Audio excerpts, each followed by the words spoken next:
So after a huge weekend in the NBA, we finally have some separation at the top of the Western Conference.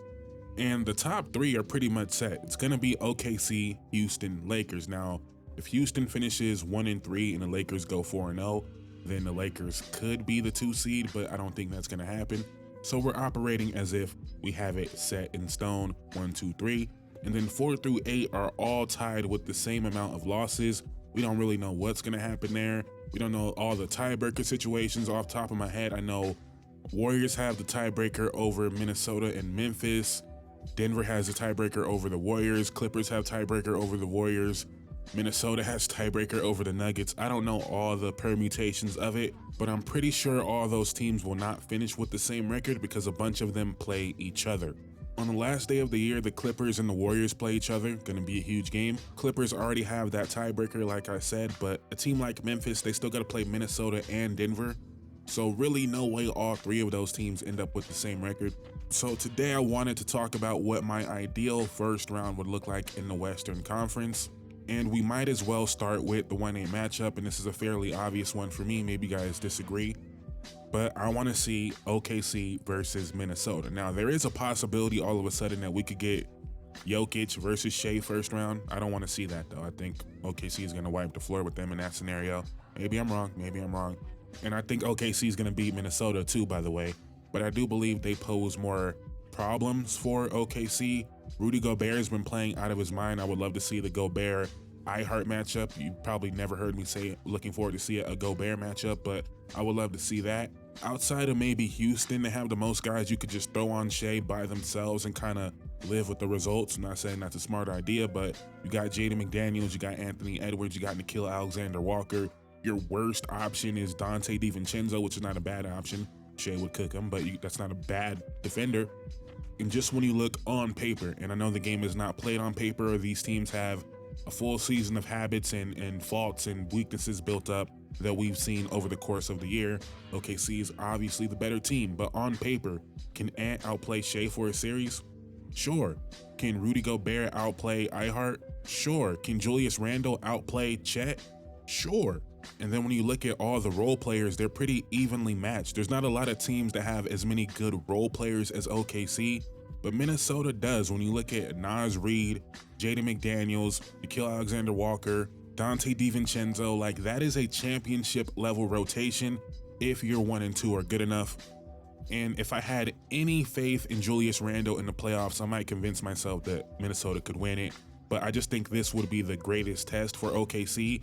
And if they were just able to walk right through Minnesota, the NBA might be in trouble. Moving on to my ideal 2-7 matchup, it's probably going to be one that you're not expecting, but I'm going to go with Rockets-Nuggets. I feel like that's just such an interesting matchup with Jokic and all the athleticism on the Rockets, and the Nuggets usually have the size advantage with Aaron Gordon, MPJ, Jokic. They usually can outboard teams. We kind of seen them run into problems with Minnesota, right, when they didn't have the clear size advantage.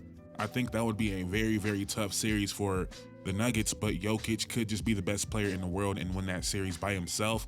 I think that is going 6 or 7, and I would pick the Rockets. Another variable with the Nuggets is the whole Westbrook situation. He's kind of been trending downward, last couple weeks. He's been playing some really bad basketball. And when you look at teams that he might be able to flourish against, the Rockets are not one of those teams. So yeah, I'm gonna pick the Rockets, and I kind of want the Nuggets to go home early so they can have a real look in the mirror and figure out a way they want to change this team, because I do feel like they need to change something up. It can't just be this, it's gonna sound crazy, but it can't just be Jokic, everything through Jokic. I think they need some more options on offense, and maybe Jokic is opposed to that. Maybe Jokic doesn't want another real creator next to him. I don't really know. I doubt that would be the case, but I think them losing the first round would be a good reality check for that team in general. So I'm gonna say the Rockets beat the Nuggets in the first round. My ideal 3-6 matchup is a matchup we've been waiting on for 5 years. 5 years, we were promised this matchup, the Battle of LA, Lakers versus Clippers. I don't really think this one needs much explanation. Kawhi Leonard versus LeBron James. Kawhi looks like Kawhi lately, like all-star, all-NBA Kawhi.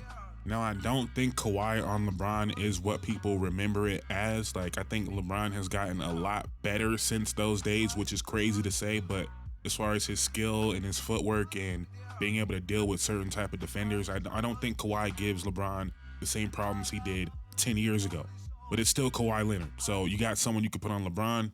You got Derrick Jones Jr. and Chris Dunn. You could put on Austin Reeves and Luka Doncic. I'm not sure who would be on who there. Obviously, Derrick Jones Jr., the longer defender. Chris Dunn, probably the more sturdy defender. And both Austin Reeves and Luka kind of have a bit of a bully game. So Derrick Jones Jr., I don't know how that would fare. Obviously, he would do a decent job, but I'm not sure he's someone that would really impede a Luka. I don't think he would, actually. But this series, to me, would actually come down to a very, very scary situation for the Clippers, James Harden. Because if James Harden can torch Luka and can torch Austin Reeves, the Lakers might be in trouble. But if they can live with James Harden one-on-one, I don't think the Clippers can score enough to keep up with this team. But if James Harden is able to get in his bag and force help, and the passer James Harden is, the Clippers have too many weapons, because Bogdanovich can get you 10 threes in a game. Norman Powell can get you 7, 8 threes in a game. Zubac can get you 25 and 20 in a game. Like, these are things we have seen happen. But if James Harden isn't able to beat one-on-one coverage, those things might not open up. And I'm very fascinated by it because I think Austin Reeves is a bit underrated as a defender. I actually think he's someone that matches up well with James Harden in terms of like body type. But I think everything else is kind of solidified. We know what Kawhi we're going to get if he's healthy, which is a big if, but if he's healthy, we're going to get a very good Kawhi Leonard. We know what we're getting from Zoo. We're going to get 20 and 10 from Zoo. We know Bogdanovich is a shooter. We know Norman Powell is a shooter. Nick Batum somehow still doing it. Very good role player. Derrick Jones Jr., Chris Dunn, very good perimeter defenders. So they need James Harden to be able to be that head of the snake to really open up everything else.